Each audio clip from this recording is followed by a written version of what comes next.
अस्सलाम वालेकुम everyone, welcome back to another horror video. आज की हॉरर सीरीज़ की वीडियो में मैं आपको जिस हॉरर मूवी के बारे में बताने लगी हूँ ये तुर्किश हॉरर मूवी टैबे है। और आज की वीडियो में मैं आपको इसके पार्ट 3 के बारे में बताऊँगी। और अगर आपने मेरी अभी तक लास्ट वीडियो नहीं देखी जिसमें मैंने आपको इसके फर्स्ट 2 पार्ट्स के बारे में बताया था तो उनका लिंक आपको ऊपर आई बटन और नीचे डिस्क्रिप्शन में मिल जाएगा। टैबे 3 में एक ऐसी फैमिली के बारे में बताया गया है जिनके साथ 7 डेज़ में कुछ ऐसे खौफनाक हादसे होते हैं जिसके बारे में कोई भी नॉर्मल इंसान सोचना भी नहीं चाहेगा।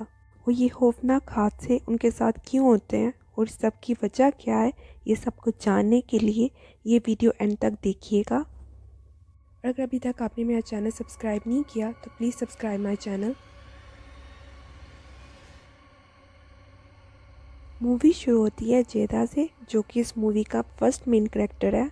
और मूवी के शुरू में जेदा को डॉक्टर के पास दिखाते हैं। जेदा जिसको स्लीप वॉकिंग का मसला होता है और डॉक्टर जेदा को 1 वीक के लिए घर में रहने के लिए कहते हैं, जहां उसको 24 आवर्स कैमरास की मदद से मॉनिटर किया जाएगा।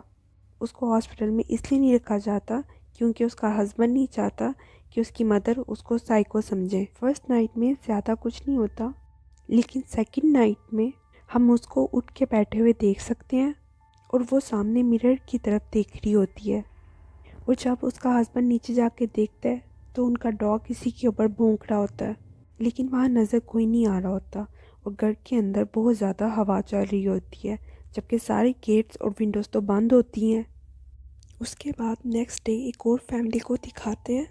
इस फैमिली में ज़फेर, उसकी वाइफ आयसुन और उनकी बेटी एजे होते हैं। ये जेदा उसके हस्बैंड सिनान के दोस्त होते हैं।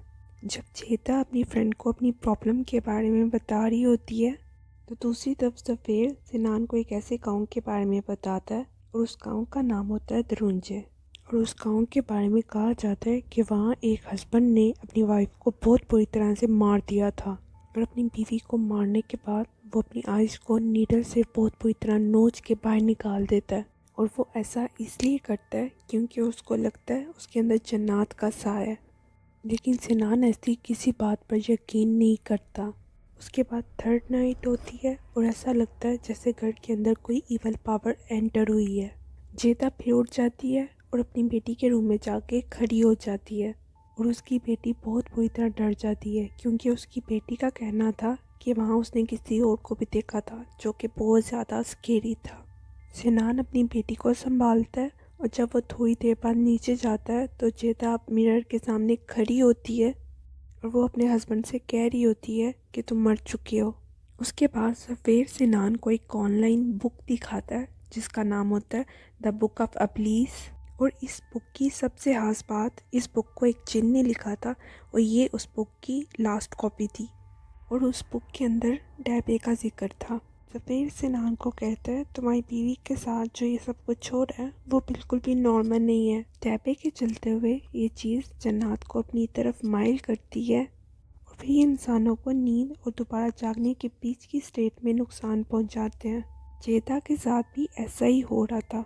अब रूम में सिनान और ज़फेर की बेटी अपने ऊपर चादर लेके उस जिन को बुलाती हैं।